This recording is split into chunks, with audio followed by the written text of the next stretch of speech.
Merci de suivre cette édition complète de l'information sur Equinox Télévision.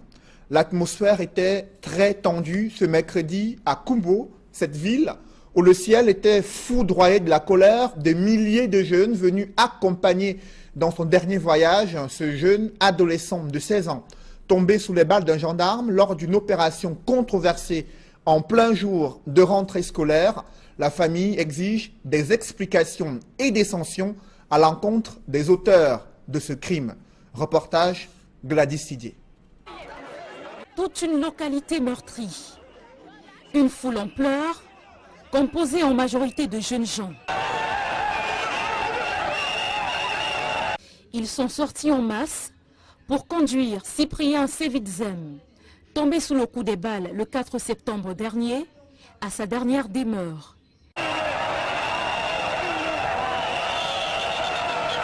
Le corps du jeune homme de 16 ans a été remis à sa famille ce 13 septembre par les forces de l'ordre. Cette famille, restée inconsolable depuis la mort tragique de leur fils, a eu du mal à ouvrir le cercueil qui contenait sa dépouille. Et sous la pression des jeunes qui voulaient effectivement confirmer qu'il s'agissait bien du corps de Cyprien et pas un autre, elle a fini par céder.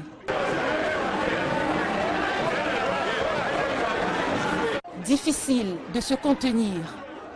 Pour eux, sa mort est une injustice. La dépouille a par la suite été conduite à l'église presbytérienne pour une messe de requiem. Durant son homélie, le célébrant a joué la carte de l'apaisement.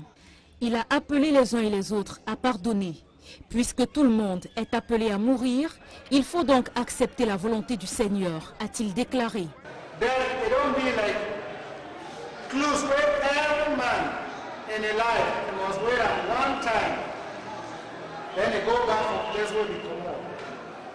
L'homme de Dieu regrette tout de même qu'il soit décédé aussi jeune et dans des conditions tout aussi tragiques.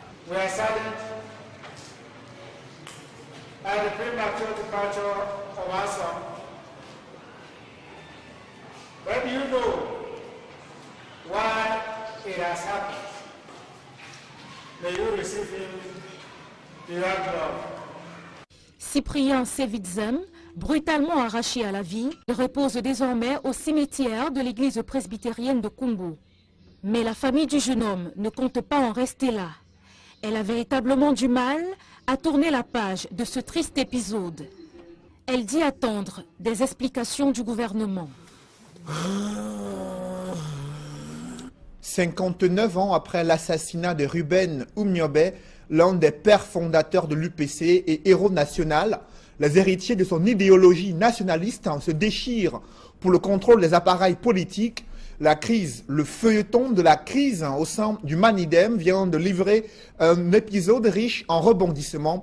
Des hommes habillés en tenue de force de l'ordre ont sauté sur des journalistes et le président du Manidem pour les empêcher de découvrir le nouveau siège d'un parti politique au centre d'une violente bataille entre les cadres du Manidem, Mitterrandam et Kate Diarra. C'est un nouveau coup dur pour le Manidem, faction Dieudonné Yebga. La nouvelle base de son parti, qu'il envisageait présenter aux médias, a été assiégée, bien avant le début des activités, par des forces de maintien de l'ordre, chargées d'empêcher le déroulement du programme, alors même que la rencontre avait été au préalable soumise à une déclaration auprès des autorités compétentes. On le fait exprès de faire des déclarations. Il y a ceux qui ne font même pas de déclarations du tout. Mais nous l'avons fait parce que nous voulons avoir une évidence. Si cette interdiction de plus fait planer le spectre d'un acharnement sur la faction Dieudonné Yebga, pour son président, il est hors de question d'agir en véritable hors-la-loi, surtout lorsqu'on a la légitimité avec soi. Dans tous les cas, il y a une administration et un parti politique. C'est une association qui est reconnue par l'administration. Aujourd'hui, sauf s'il n'y a plus de droit dans ce pays, on sait où est la légalité, on sait où est la légitimité. De provoquer des rencontres dans ce contexte d'acharnement n'est donc en rien une perte de temps. Au contraire, cela relève de la pure stratégie. Il faut avoir toutes les preuves, on a toutes les correspondances. Ce n'est pas une perte de temps. À la question de savoir qui se cache derrière ces malheurs, il répond. Je dis que je ne suis pas magicien, je ne peux pas savoir ce qui ne va pas. Mais j'ai rendez-vous avec le préfet, je verrai plus clair. Mais dans tous les cas, vous serez convié à une conférence de presse d'ici peu. En dehors de cet entretien, accordé sur la rue adjacente au bâtiment qui abrite son nouveau siège, Dieudonné Yebga ne sera pas autorisé à rentrer dans ses locaux avec des hommes de médias. Les plus audacieux, à l'image de notre caméraman, qui a tout fait pour avoir des images exclusives de la salle, vont se faire bloquer par des éléments de la police. En dépit de tout, le Manidem ne compte pas baisser les bras. D'ailleurs, dit-il, le combat continue. Il est hors de question qu'on fasse différemment. Nous allons continuer ce combat jusqu'au bout. Et les Camerounais en ont besoin. Dans le reste de l'actualité, la qualité des infrastructures routières est remise en cause à Konsamba, dans le département du Mungo. Une route aménagée il y a quelques mois commence déjà à se dégrader au grand désarroi des populations. Elle qualifie cette route d'une infrastructure de la honte de la part des pouvoirs publics. Reportage Cyril Diemba et Étienne Pascal Azégué. Cette route, jadis nationale numéro 5 et porte d'entrée de la ville de Konsamba, a perdu presque tout son bitume. Les nids de poules et les mares d'eau qui décorent la route qui fut jadis la fierté des populations de Konsamba et en plus qui a été réceptionnée il n'y a pas longtemps, laisse pantois les usagers. Moi je pense justement qu'elle a été très mal faite au départ puisqu'on a fait ça en janvier et puis ça fait peut-être 4 ans et ça s'est détérioré après 2 mois. Il n'y a pas eu du bon travail. S'il y avait du bon travail, c'est que tous les masses, elles veulent faire une ruban de l'autre côté là comme ça. Et puis voir comment faire pour canaliser ça envoie de l'autre côté. Ça ne devait même pas m'étonner parce qu'on avait boudonné ces routes avec les mains. Les gars versaient le bitume ici là avec la pelle. À la base déjà c'était raté. Mais chose étonnante, les autorités ont réceptionné ces routes là. Vous voyez pas ça, c'est pas normal. Seuls les engins à 2 roues parviennent à braver ce mauvais état. Même les autorités administratives de Konsamba ont trouvé d'autres voies de contournement pour accéder à leur bureau. C'est trop grave, à l'entrée de la ville comme ça, papa. C'est trop mauvais. Vraiment. Tu vois, moi je m'ai emballé. Parce qu'il y avait une moto là derrière moi. Il n'y avait même pas moyen de passer. La moto peut jongler encore. Mais une voiture ne peut plus passer ici. Même les autorités qui passaient ici, le préfet s'assurait de passer ici. Il y avait la police devant. Oui. Vous l'avez encore vu ici. Le maître d'œuvre, représenté par le délégué départemental du ministère du Développement urbain et de l'Habitat dans le Mungo, n'a pas souhaité s'exprimer sur ce cas patent de travaux mal exécutés. Ça, c'est l'entrée principale de la ville. C'était l'axe loi à l'époque, non? Ben, regardez ce que c'est devenu aujourd'hui. Les gens disent que Konsamba est en émergence. Vous savez ça, qu'on va émerger dans cette ville. Même les autorités administratives de Konsamba, qui ont un droit de regard sur tout ce qui est effectué comme travaux dans la ville, sont jusqu'à présent silencieux face au calvaire des usagers qui ont encore le courage d'emprunter cette route. Cet état délabré des routes suscite de vives critiques à l'encontre de la communauté urbaine de la ville de Douala.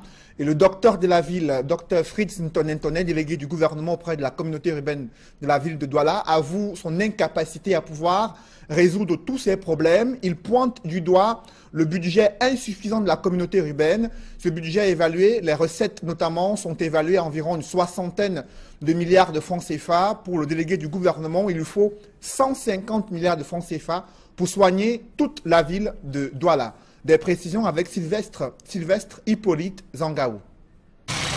Capitale économique du Cameroun, la ville de Douala fait face à de nombreux problèmes qui freinent son développement. Les routes en mauvais état qui sont un véritable calvaire pour les usagers qui doivent régulièrement faire face aux embouteillages, en plus de leurs véhicules endommagés. Les inondations font également partie de ce lot de problèmes qui font perdre le sommeil aux populations. Dans les marchés, ce n'est non plus la sérénité. Les commerçants travaillent dans des conditions difficiles, plongés dans l'insalubrité. Pourtant, c'est du devoir de la communauté urbaine de Douala d'apporter des solutions à ces différents manquements. Interrogé sur la question, Fritz Ntonentone rejette la faute à l'insuffisance des recettes de l'institution qu'il dirige. La ville de Douala est devenue très gourmande.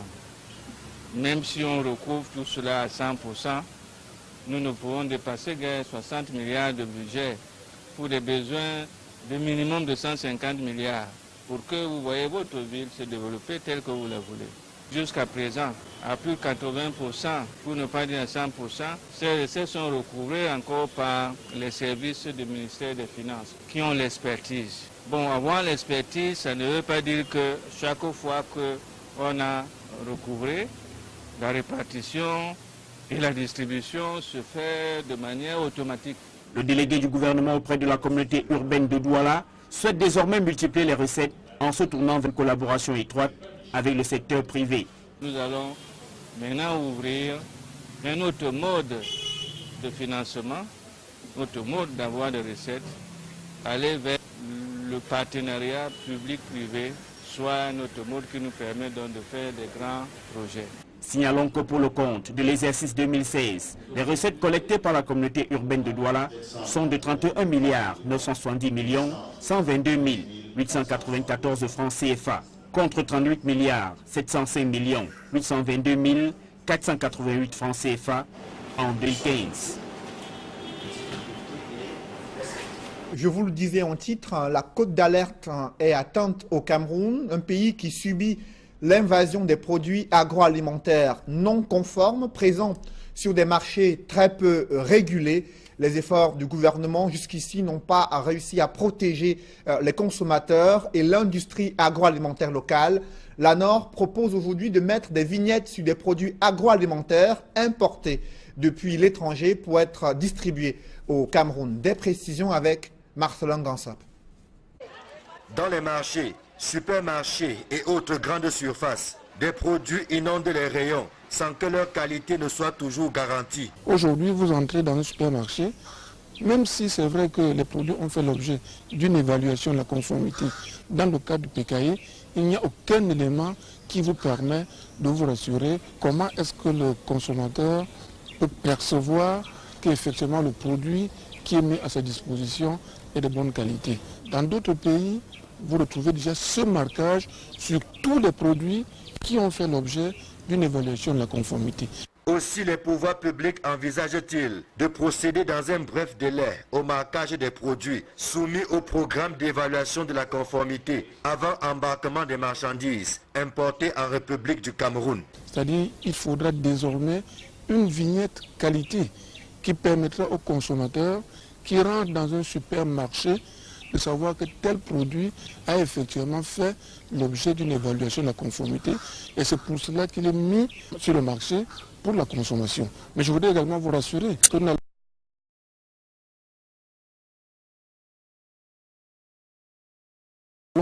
que les produits fabriqués localement ont également fait l'objet d'une évaluation de la conformité et seront également marqués. Cette mesure est envisagée alors que le Cameroun expérimente depuis bientôt un an le programme d'évaluation de la conformité avant embarquement de marchandises. Malgré les difficultés, peut revendiquer quelques acquis, même si le bout du tunnel n'est pas pour demain. Contrairement à d'autres pays, le Cameroun a opté que le PKI ne concernait que les produits pour lesquels les normes sont d'application obligatoire. Vous comprendrez aisément qu'il y a tout un pan de produits qui ne font pas l'objet du PKI et pour lequel nous courons le risque d'avoir les produits de mauvaise qualité qui se retrouvent dans notre pays. À son institution en 2015, le PKI visait entre autres objectifs la protection des consommateurs et de l'industrie locale, puis le désengorgement de l'espace portuaire. Ce à travers le contrôle de conformité aux normes des produits avant leur mise sur le marché national. Restons à Yaoundé, la capitale qui vit elle aussi au rythme des inondations. Depuis le retour des grandes pluies, des populations ont perdu le sommeil au quartier Biémassi. La moindre montée des eaux provoque d'importants dégâts matériels dans plusieurs habitations. Même le centre-ville à Yaoundé n'est pas épargné. À la moindre averse de pluie, l'on note que les rues sont submergées d'eau et la circulation devient impossible. Emmanuel Diop et Marcelin Gansop. C'était il y a à peine 48 heures, au lieu dit Acropole, en plein cœur de Yaoundé. Dame pluie venait d'arroser la capitale. Faute de passage, les eaux ont achevé leur course sur une bonne partie de la chaussée, non loin de l'ancien immeuble de la mort, mais aussi à l'avenue Kennedy, au marché du Fundi et tout autour du lieu dit poste central. La même pluie a sévi dans plusieurs quartiers de la capitale, dont Biémassi, situé dans le 6e arrondissement. Lorsque nous arrivons au bloc 23, Des flaques d'eau nous accueillent dès l'entrée du quartier. C'est une zone exposée aux inondations et le ton a été donné avec les récentes pluies. Il n'y avait pas moyen de passer par là. Hein. Il n'y avait pas moyen. C'était l'eau, vous arrivez ici. Et oui, l'eau, vous arrivez ici. Quand on arrive ici, l'eau était à ce niveau, ça remontait. Oui, ça m'inquiète, mais je ne peux pas faire autrement. Parce que moi, là où vous voyez là, je ne loue pas. Quand ça déborde, ça se déverse le long. Et puis, dans le sol, ça remonte. Même comme on a même remblé ici, on ne s'en sort pas toujours. Hermine Alima vient à peine d'aménager dans ce quartier. Et pourtant, elle meurt déjà d'envie d'en repartir. C'est que les pluies torrentielles qui ont arrosé Yaoundé dimanche et lundi dernier lui ont fait perdre le sommeil. C'est vrai que moi, j'étais déjà revenue à la maison. J'ai des amis qui sont arrivés, qui voulaient venir chez moi. Et ils ont dû s'arrêter plus haut quand ils m'appellent. Quand je sors, je me rends compte que l'eau est montée à plus de 3 marches. Vous avez vu les escaliers, l'eau est montée à plus de 3 marches. Donc c'était difficile pour eux de venir par ici. Donc je ne sais pas comment les gens ici font pour se déplacer. Moi, j'arrive à peine dans le quartier. C'est vraiment difficile. Et c'est insupportable même à la limite. Je me dis que les riverains ici n'ont pas respecté les limites avec la rivière parce qu'il y a une rivière juste là derrière. Et certains ont dû rembler pour construire dessus. Alors l'eau déborde au niveau du pont et nous rejoint ici. L'accès au bloc 23 de Biémassi-Lac est un chemin de croix. Ce que je fais maintenant, c'est parce que l'eau stagne ici dans le trou. Comme vous avez vu, l'eau stagne là. Ça, je cherche qu'on n'aura plus l'eau qui stagne. Là, les gens peuvent passer sans que l'eau touche les chaussures. Joseph Nana habite ce quartier depuis 25 ans, au point où les inondations ne sont plus une surprise pour lui. Quand il y a beaucoup d'eau, il y a les forts qui plient les pantalons, ils enlèvent les chaussures, ils entrent dedans. Et les faiblards, ils sont obligés de faire le retour. Pour aller contourner. Il y a le goudron là, ça veut dire qu'ils ne partent même pas le lac. Pour aller contourner avant de tomber de l'autre côté. Et quand on a eu ce premier pluie là, l'eau a pris tout le devant ici et ça sort au pont. Ça veut dire si on casse le pont, on surmonte le pont, nous n'aurons plus jamais de problème de cette eau ici au quartier. Si le cas de Biémassi-Lac est alarmant, il n'y a que ce quartier n'est pas le seul où les populations sont exposées aux inondations. À Ekorozok, Colbison, Colbicoc, pour ne citer que ces quelques quartiers, c'est quasiment la même galère. Les eaux font désormais partie du quotidien des populations, au point où la moindre goutte de pluie fait perdre le sommeil. La classe politique et des juristes sont montés au créneau pour dénoncer la complicité des autorités administratives dans une escroquerie orchestrée autour d'une formation illégale offerte aux élèves forestiers en échange d'importantes sommes d'argent. Cette affaire continue de secouer Bafoussam, chef-lieu de la région de l'Ouest. Reportage d'Alaskana et Jean-Paul Chouniat. La sourde oreille du gouvernement face aux grèves à répétition des élèves forestiers de Bafoussam indigne la jeunesse, les juristes et les hommes politiques. Pour ce jeune militant du MRC, le promoteur de l'école clandestine des eaux et forêts d'Afrique centrale a escroqué des jeunes Camerounais sous le regard de Awafonka Augustin, le gouverneur de l'Ouest. Il a pu déjouer par un jeu de passe-passe pour commencer à former les jeunes à ce métier-là et de connivence avec l'administration. Il faudrait que les gens le sachent. Il est clair que le gouverneur sait de quoi il est question et personne n'a jamais daigné réagir. Dans l'espoir de calmer le jeu, le centre de formation a été fermé à titre conservatoire. L'adepte de Maurice Kamto redoute d'éventuels actes nocifs de ces paramilitaires, désormais en vadrouille dans les rues. Ces jeunes sont là, ils ne savent plus où aller. Imaginez-vous qu'il y ait 700 nouveaux bandits dans la ville de Bafoussam. Vraiment, je ne suis pas sûr que qui que ce soit sera épargné. Donc il est important que le pouvoir public puisse prendre la mesure de la chose pour qu'on puisse trouver un moyen de recasement à ces jeunes-là. À la suite du mouvement pour la renaissance du Cameroun, le Social Democratic Front condamne avec la dernière énergie une escroquerie à ciel ouvert. Il y a plein de Camerounais, il y a plein de secteurs d'activité où plus rien ne marche, où les gens n'ont pas le courage d'aller manifester également dans la rue pour exprimer leur mécontentement. Et on a peut-être l'impression qu'il y a des choses qui marchent alors que plus rien ne marche. Cette affaire est extrêmement grave et elle prouve vraiment que le Cameroun n'est plus gouverné. Au Rassemblement démocratique du peuple camerounais, le président de la section RDP Semi Centre, le maire de Bafoussam Ier, réagit sous les casquettes d'hommes politiques et parents. Comme militant du parti au pouvoir, il déplore la gestion de cette crise par la plus haute autorité de la région de l'Ouest. Ces agitations que nous avons vécues ces jours-ci dans la ville de Bafoussam ne nous honorent pas. Et nous savons déjà ce qui se passe de l'autre côté du nord-ouest et du sud-ouest. Les exactions de Boko Haram dans l'extrême nord, nous ne sommes pas à l'aise de constater que la région de l'ouest connaisse aussi des agitations dues à des actes irresponsables. Et en tant que parent, Hilaire Foka ressent le chagrin et la douleur des familles démunies, voient leurs efforts perdus. Je vois le coût de ces dépenses, ça c'est gêne. Je vois un peu ces enfants qui croyaient avoir déjà trouvé leur chemin, qui se retrouvent dans cette situation. Ça fait mal pour tout parent de voir un enfant qui perd 3 ans gratuitement et qui doit certainement reprendre je ne sais pas où. Ça, c'est l'occasion, une fois de plus, d'interpeller nos responsables, nos autorités administratives, d'être un peu plus regardants sur ce genre de situation, ces instituts qui foisonnent depuis un certain temps dans nos pays et qui ne sont pas de nature vraiment à former les enfants, qui sont des instituts beaucoup plus à but lucratif. Pour les hommes de droit, la spoliation de ces jeunes Camerounais est passible de poursuites judiciaires. Le procureur de la République de la ville de Bafoussam devait immédiatement entrer en jeu, faire interpeller ce monsieur et tous ses complices, ouvrir une enquête pour escroquerie aggravée. Ils ne devraient même pas attendre qu'on leur donne des ordres. Ils devraient entrer en jeu, interpeller ce monsieur et puis faire que les droits de ces enfants soient respectés. L'avocat au barreau du Cameroun recommande à ces jeunes abusés de se constituer en collectif de victimes pour revendiquer leurs droits. C'est des jeunes Camerounais. Et quand on voit ce qu'ils ont fait, l'État a laissé faire. L'État est complice. L'État devait entrer en jeu, récupérer ces enfants et les placer dans des écoles appropriées, qu'ils aient la formation appropriée et puis mettre fin à ça. En attendant les mesures fortes de Paul Biya et de la justice, les jeunes, la classe politique, avocats de l'Ouest et même l'opinion nationale s'interrogent du silence du porte-parole du gouvernement Issa Chiroma Bakari sur la détresse des élèves forestiers de Bafoussam.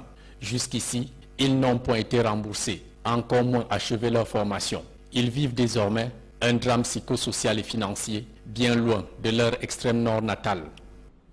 Le ministre de la Communication, qui fait partie d'une délégation ministérielle, 4 ministres attendus dans la capitale économique du Cameroun pour s'exprimer sur les nombreuses défaillances observées dans l'opération Mercy Chips, qui était destinée à la prise en charge médicale gratuite des Camerounais, opération controversée depuis quelques semaines. 4 ministres annoncés dans la ville de Douala, notamment le ministre de la Communication, celui de la Santé publique et les ministres en charge de la promotion de la femme et des affaires sociales. La puissance de ces points et sa fougue l'ont propulsé parmi les 3 meilleurs boxeurs amateurs dans le monde. Le Camerounais Arsène Fokou, vous vous en souvenez, a remporté le bronze, l'unique médaille africaine durant une compétition internationale. Le gouvernement camerounais a salué la bravoure et le talent d'un boxeur qui n'a pas toujours bénéficié de l'encadrement adéquat. Ses uppercuts, sa résistance sur le ring, il les a préparés dans des conditions précaires, dans un camp d'entraînement, dans un état de délabrement avancé. Reportage Élisée Bogba et Ike Cyril. Médaillé de bronze au dernier championnat du monde de boxe amateur en Allemagne, Arsène Fokou a été célébré au ministère des Sports et de l'Éducation physique. Mais cette réception en grande pompe cache mal les conditions pour le moins difficiles dans lesquelles l'unique médaillé africain au championnat du monde 2017 de boxe amateur s'est préparé. Notre gouvernement doit aussi faire mieux aussi d'aménager le camp d'unité. Il est vieux, c'est une vieille salle déjà, mais je crois que notre gouvernement doit nous faire de grandes infrastructures aussi comme d'autres pays. Parce que vraiment, quand tu es dans d'autres pays, tu t'entraînes, mais tu n'auras pas de poussière sur tes pieds, comme au camp de l'unité. C'est au camp de l'unité à Yaoundé que tout a commencé. Une infrastructure vétuste dans laquelle Arsène Fokou a reçu les rudiments qui lui ont permis de tutoyer les cimes. Je vous avoue que pour les observateurs étrangers, ils ne peuvent même pas imaginer où est-ce que les boxeurs camerounais se préparent. Parce que s'ils pouvaient imaginer que c'est dans cet endroit qu'est parti Fokou, pour pouvoir avoir cette médaille, je suis sûr qu'il se poserait les mains sur la tête et se demanderait d'attendre comment on fait. D'où est venu Fokou? Fokou sort d'où pour devenir ce champion qu'on retrouve? On fait avec ce qu'on a.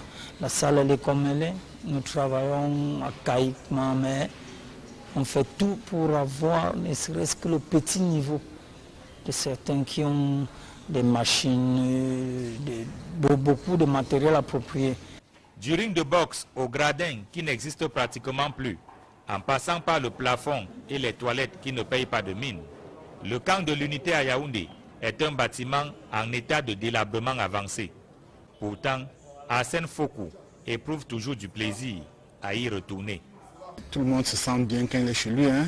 Et puis vraiment de Dieu, on n'oublie jamais où on vient. Oui, quel qu'en soit le niveau de vie où nous atteignons, on n'oublie jamais sa source. Sociétaire de Copacabana Boxing Club, Arsène Fokou cumule 10 années d'expérience dans le noble art.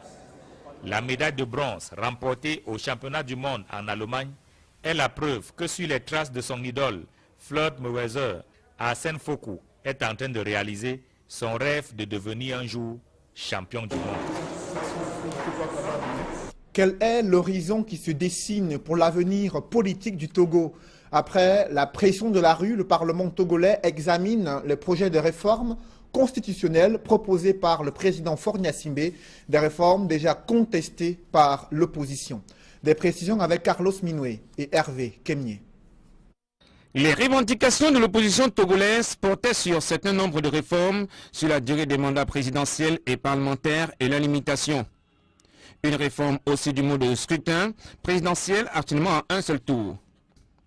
Quelle formule sera adoptée? C'est une équation à mille inconnue pour l'opposition togolaise qui est dubitative. Elle n'attend rien du régime de Lomé. Le bureau de l'Assemblée nationale examinera le projet de loi sur les réformes constitutionnelles adopté récemment en Conseil des ministres. Le texte sera soumis à la commission des lois du Parlement, puis aux députés pour débat et adoption. Le processus prendra un peu de temps car une modification constitutionnelle ne peut se faire à la va-vite pour donner satisfaction aux impatients selon les autorités parlementaires de Lomé. L'opposition qui voit des stratagèmes du régime pour barrer la voie à leurs idées révolutionnaires émet des réserves. Car ce projet de loi a déjà été soumis à l'Assemblée nationale qui l'avait rejeté dans un premier temps. L'opposition n'exclut pas un éventuel scénario de rejet. Pour l'opposition, le projet de loi favorable au peuple togolais sera rejeté par l'Assemblée, largement et mécaniquement acquise à Fort et à Déma. Toujours à l'international, le président ivoirien Alassane Ouattara a réaffirmé sa volonté de quitter le pouvoir au terme de son deuxième mandat. Un signal fort, c'est la présidence du parti qu'il a cédé à une dame. Cependant, l'absence de Guillaume Soro au congrès du parti au pouvoir suscite des interrogations dans les villes de Bouaké, d'Abidjan et de Yamoussoukro. Des précisions avec Éric Marcel Ndiomo dans ce reportage. À 82 ans, Henriette Dagri Diabaté prend les rênes du RDR, le parti au pouvoir en Côte d'Ivoire. Intellectuelle ivoirienne, elle est auréolée d'un militantisme engagé dans ce parti depuis plusieurs décennies, ce qui lui a d'ailleurs valu, sous la présidence d'Henri Konan Bédié, de passer quelque temps en prison. Henriette Dagri Diabaté a été plébiscitée par les militants et cadres du RDR, présents lors de ce 3e congrès sur proposition du président Alassane Dramane Ouattara. Cette posture du président ivoirien est inédite dans un contexte général africain dans lequel les chefs d'État cèdent peu les moindres parcelles de pouvoir. Ouattara, qui laisse la direction de son parti, se contentera de la position de président d'honneur et surtout a réitéré devant les participants à ce congrès sa volonté de céder le pouvoir en 2020. Pour que le parti continue à tenir la dragée haute, il a rappelé la nécessité pour les cadres de retourner vers la base et aussi l'impératif catégorique de consolidation de l'alliance avec le PDCI d'Henri Konan Bédié dans le cadre du RHDP en vue des élections de 2020. Le grand absent de ce 3e congrès, c'est Guillaume Soro. Le président de l'Assemblée nationale pourtant élu du RDR a dit d'avoir pas été associé à l'événement. Une posture qui laisse entrevoir une certaine tension et des divisions profondes entre cadres du Rassemblement des Républicains. Un public reportage dans ce journal. Camtel et Campost s'engagent à mutualiser leurs compétences pour améliorer la qualité de leurs services. Ces deux entreprises publiques ont signé une convention cadre de partenariat ce jour à Yaoundé. Reportage. La concurrence fait rage dans le domaine des postes et télécommunications au Cameroun. Camtel et Campost, deux entreprises à capitaux publics, mutualisent leurs efforts dans l'optique de rester toujours leader. Nous avons investi depuis plus de 10 ans aujourd'hui et seul Camtel ne pourra pas rentabiliser ses investissements. Il nous faut donc l'apport, bien le concours des sociétés partenaires qui, elles, sont mieux placées pour utiliser notre réseau, pour vendre des services et pour être plus proche que nous du consommateur. Donc, Camtel est là pour mettre à la disposition de ces sociétés-là l'infrastructure dont ils ont besoin. Une convention cadre pour matérialiser le partenariat entre Camtel et Campost a été signée à Yaoundé. Elle permettra d'améliorer la qualité du service et la rentabilité des deux filles jumelles du ministère des Postes et Télécommunications. Les domaines spécifiques ciblés étant le data center, l'accès à Internet à haut débit, les solutions de paiement électronique, la distribution des factures, la commercialisation des produits Camtel dans les bureaux de poste. Aujourd'hui, comme vous le savez, la poste ce n'est plus le courrier, la poste c'est un service intégré de TIC. Donc Camtel étant pourvoyeur de l'infrastructure de TIC, la poste ne peut que s'appuyer sur elle pour la rénovation, pour faire face aux défis de l'environnement que nous impose la technologie. Créée le 8 septembre 1998, la Cameroun Telecommunications, Camtel, exploite actuellement le réseau national en fibre optique, backbone et 3 points d'atterrissement de câbles sous-marins qui permettent d'offrir des services de transmission d'Internet très haut débit et de téléphonie aux opérateurs télécoms, aux entreprises et aux particuliers. La Cameroun Postal Services, Campost pour sa part, créée le 23 avril 2004, exploite le réseau des services postaux et fournit des prestations postales à caractère financier. Grâce à son infrastructure e-Post, l'entreprise fait également une immersion dans l'ère du numérique. Mesdames, Messieurs, c'est la fin de ce journal. Merci de l'avoir suivi. Je vous conseille de suivre également, juste après cette édition du 20h, des spécialistes de la santé invités dans le cadre de l'émission Actu Santé, présentée par Flavien Dongo. Et juste après, 237 le débat, émission politique, présentée par Duval Fangwa. Bonne soirée sur Equinox Télévision.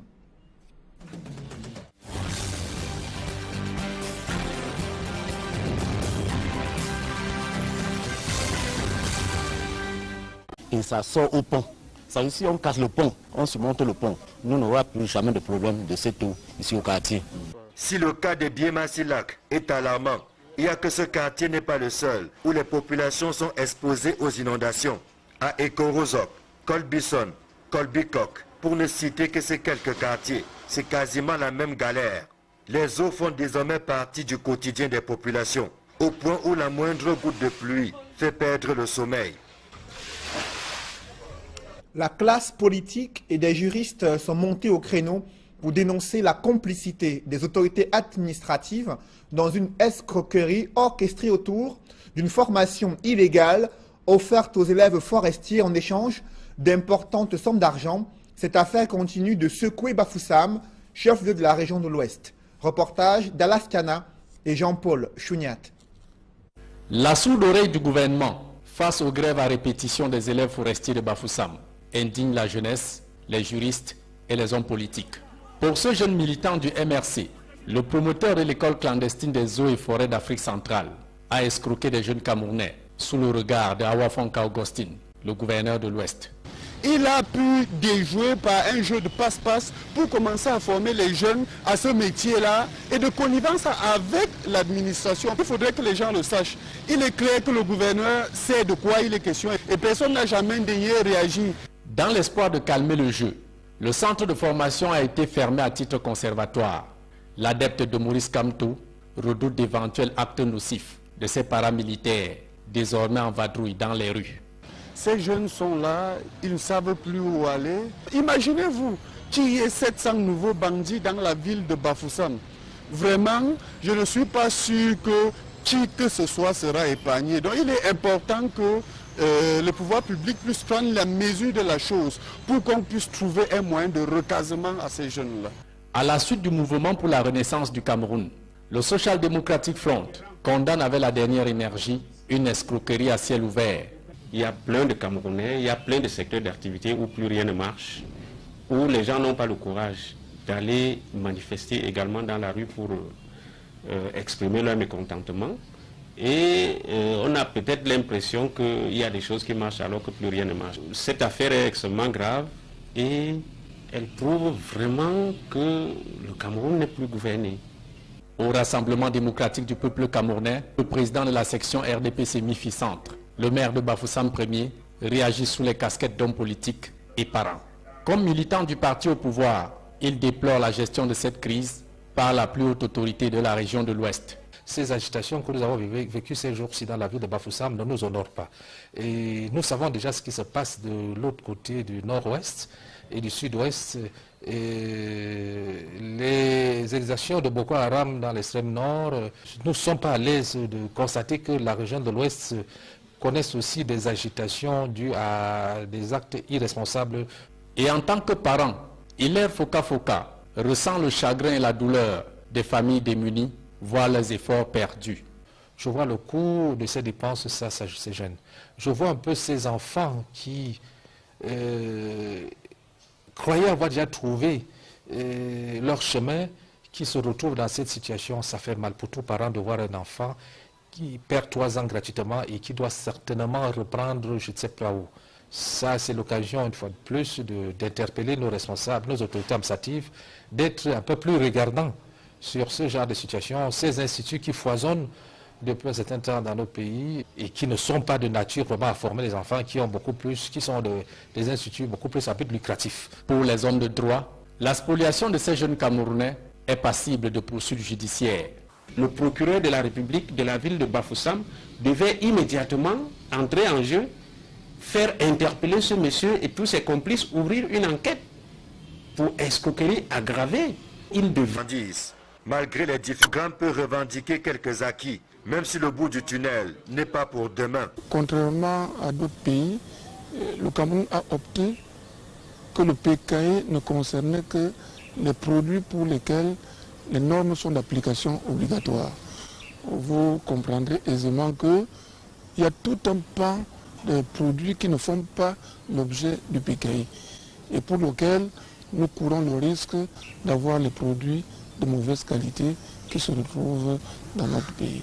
À son institution en 2015, le PKE visait entre autres objectifs la protection des consommateurs et de l'industrie locale, puis le désengorgement de l'espace portuaire. Ce à travers le contrôle de conformité aux normes des produits avant leur mise sur le marché national. Restons à Yaoundé, la capitale qui vit elle aussi au rythme des inondations. Depuis le retour des grandes pluies, des populations ont perdu le sommeil au quartier Biémassi. La moindre montée des eaux provoque d'importants dégâts matériels dans plusieurs habitations. Même le centre-ville à Yaoundé n'est pas épargné. À la moindre averse de pluie, l'on note que les rues sont submergées d'eau et la circulation devient impossible. Emmanuel Diop et Marcelin Gansop.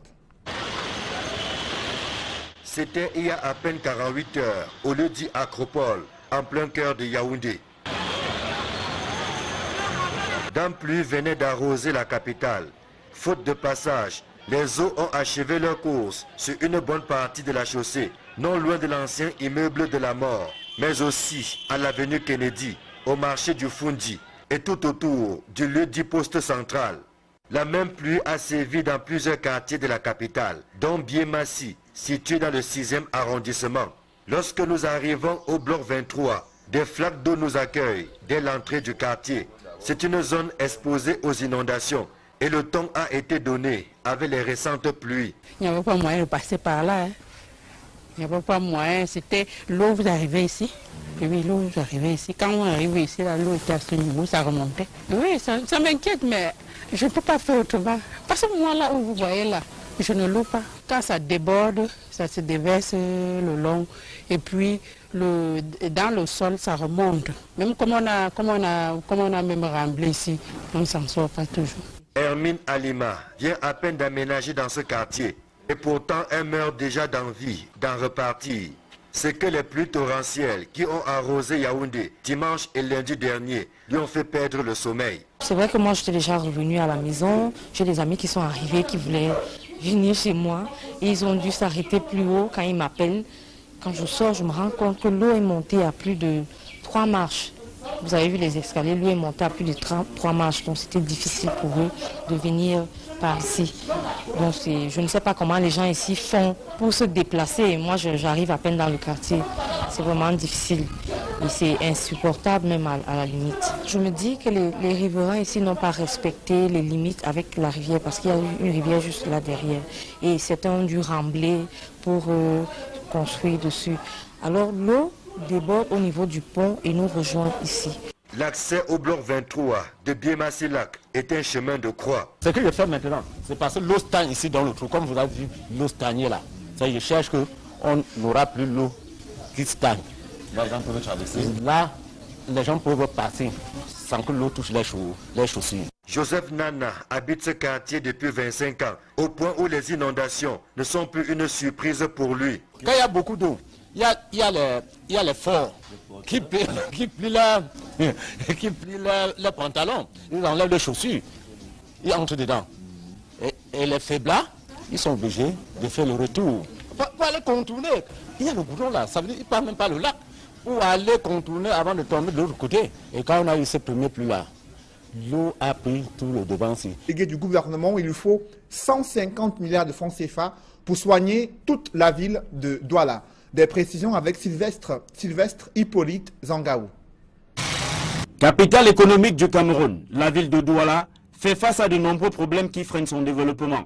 Les routes en mauvais état qui sont un véritable calvaire pour les usagers qui doivent régulièrement faire face aux embouteillages, en plus de leurs véhicules endommagés. Les inondations font également partie de ce lot de problèmes qui font perdre le sommeil aux populations. Dans les marchés, ce n'est non plus la sérénité. Les commerçants travaillent dans des conditions difficiles, plongés dans l'insalubrité. Pourtant, c'est du devoir de la communauté urbaine de Douala d'apporter des solutions à ces différents manquements. Interrogé sur la question, Fritz Ntouné rejette la faute à l'insuffisance des recettes de l'institution qu'il dirige. La ville de Douala est devenue très gourmande. Même si on recouvre tout cela à 100%, nous ne pouvons dépasser 60 milliards de budget pour des besoins de minimum de 150 milliards pour que vous voyez votre ville se développer telle que vous la voulez. Jusqu'à présent, à plus de 80%, pour ne pas dire 100%, ces recettes sont recouvrées encore par les services du ministère des Finances qui ont l'expertise. Bon, avoir l'expertise, ça ne veut pas dire que chaque fois qu'on a recouvré, la répartition et la distribution se fait de manière automatique. Le délégué du gouvernement auprès de la communauté urbaine de Douala souhaite désormais multiplier les recettes en se tournant vers une collaboration étroite avec le secteur privé. Nous allons maintenant ouvrir un autre mode de financement, autre mode d'avoir des recettes, aller vers le partenariat public-privé, soit un autre mode qui nous permet donc de faire des grands projets. Signalons que pour le compte de l'exercice 2016, les recettes collectées par la communauté urbaine de Douala sont de 31 milliards 970 millions 122 894 francs CFA contre 38 milliards 705 millions 822 488 francs CFA en 2015. Je vous le disais en titre, la cote d'alerte est atteinte au Cameroun, un pays qui subit l'invasion des produits agroalimentaires non conformes présents sur des marchés très peu régulés Les efforts du gouvernement jusqu'ici n'ont pas réussi à protéger les consommateurs et l'industrie agroalimentaire locale. L'ANOR propose aujourd'hui de mettre des vignettes sur des produits agroalimentaires importés depuis l'étranger pour être distribués au Cameroun. Des précisions avec Marcelin Gansop.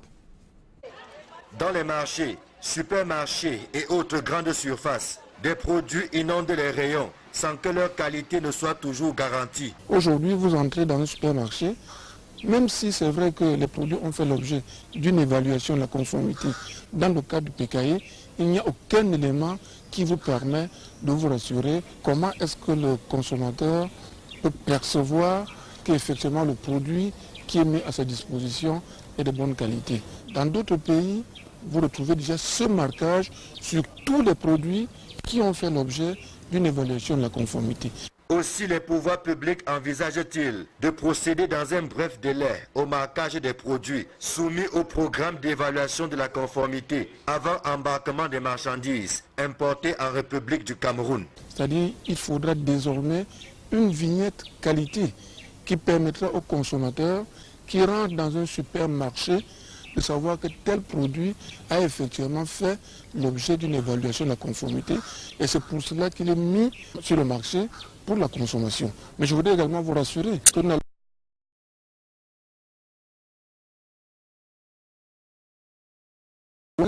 que les produits fabriqués localement ont également fait l'objet d'une évaluation de la conformité et seront également marqués. Cette mesure est envisagée alors que le Cameroun expérimente depuis bientôt un an le programme d'évaluation de la conformité avant embarquement des marchandises.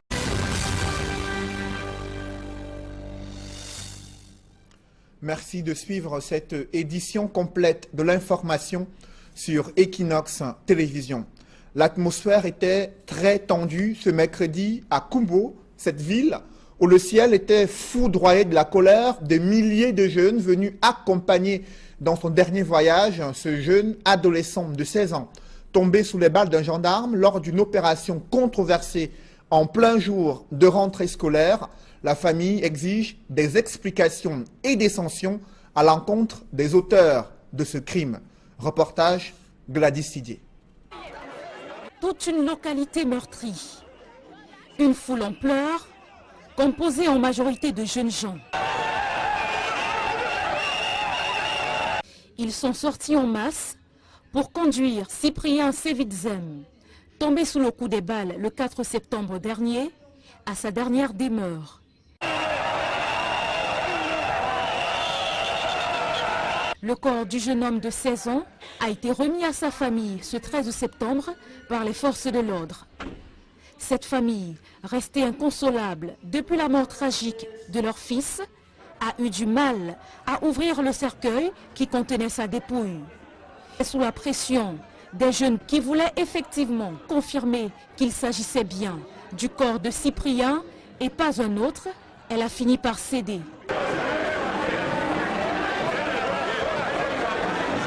Difficile de se contenir.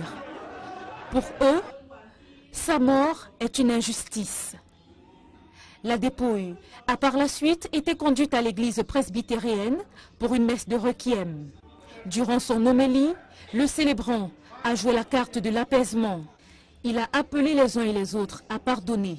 Puisque tout le monde est appelé à mourir, il faut donc accepter la volonté du Seigneur, a-t-il déclaré.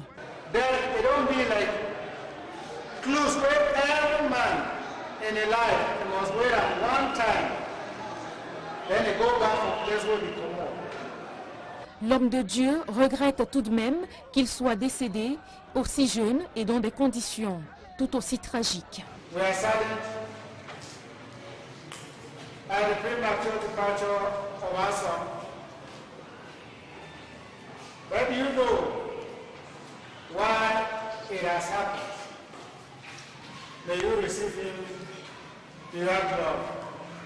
Cyprien Sevitzem, brutalement arraché à la vie, repose désormais au cimetière de l'église presbytérienne de Kumbo. Mais la famille du jeune homme ne compte pas en rester là. Elle a véritablement du mal à tourner la page de ce triste épisode. Elle dit attendre des explications du gouvernement. 59 ans après l'assassinat de Ruben Oumniobé, l'un des pères fondateurs de l'UPC et héros national, les héritiers de son idéologie nationaliste se déchirent pour le contrôle des appareils politiques. La crise, le feuilleton de la crise au sein du Manidem vient de livrer un épisode riche en rebondissements. Des hommes habillés en tenue de force de l'ordre ont sauté sur des journalistes et le président du Manidem pour les empêcher de découvrir le nouveau siège d'un parti politique au centre d'une violente bataille entre les cadres du Manidem, Mitterrandam et Kate Diarra. C'est un nouveau coup dur pour le Manidem, faction Dieudonné Yebga.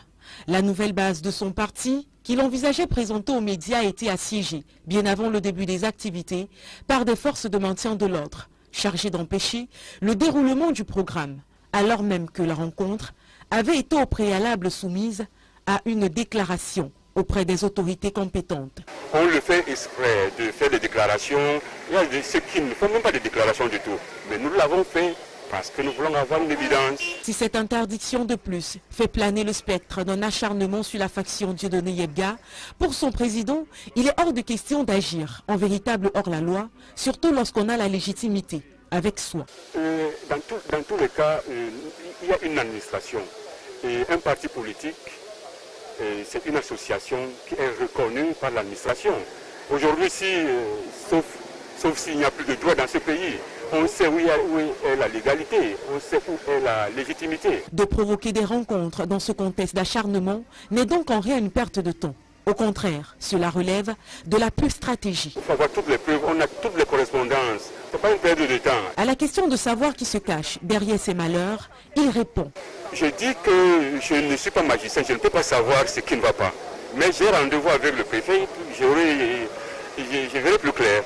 Mais dans tous les cas, vous serez convié à une conférence de presse d'ici peu. En dehors de cet entretien, accordé sur la rue adjacente au bâtiment qui abrite son nouveau siège, Dieudonné Yebga ne sera pas autorisé à rentrer dans ses locaux avec des hommes de médias.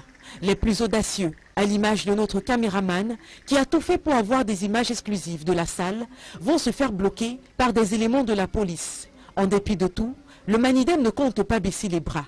D'ailleurs, dit-il, le combat continue. Il est hors de question qu'on fasse différemment. Nous allons continuer ce combat jusqu'au bout.